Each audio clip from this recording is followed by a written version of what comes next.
ษกกระทรวงการต่างประเทศแถลงสนับสนุนมติของสมัชชาใหญ่และเรียกร้องให้ยกเลิกมาตรการคว่ำบาตรด้านเศรษฐกิจการค้าและการเงินต่อสาธารณรัฐกูบาวันที่20 กุมภาพันธ์ 2026 นี้โฆษกของกระทรวงการต่างประเทศแห่งสาธารณรัฐประชาธิปไตยประชาชนลาวออกแถลงการว่าสาธารณรัฐประชาธิปไตยประชาชนลาวถือว่านโยบายปิดล้อมจากภายนอกโดยเฉพาะแม่นมาตรการบีบบังคับไฟเดียวนั้นบ่เพียงแต่เป็นการขัดขวางการพัฒนาเศรษฐกิจสังคมของประเทศชาติที่ถูกปฏิบัตินโยบายปิดล้อมดังกล่าวแต่ยังขัดกับหลักการของกฎบัตรสหประชาชาติและกฎหมายสากลความเสมอภาคอธิปไตยของรัฐก็คือเสรีภาพในการค้าและการเดินเรือสากล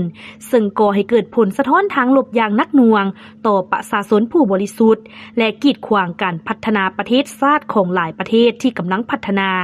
สาธารณรัฐประชาธิปไตยประชาชนลาวขอยืนยันคืนการสนับสนุนมติของสมัชชาใหญ่องค์การสหประชาชาติที่ได้รับการรับร้องเอาในหลายปีผ่านมาและเรียกร้องให้ยกเลิกมาตรการคว่ำบาตรด้านเศรษฐกิจการค้าและการเงินต่อสาธารณรัฐกูบาพร้อมทั้งยุติบรรดามาตรการบีบบังคับฝ่ายเดียวในทันที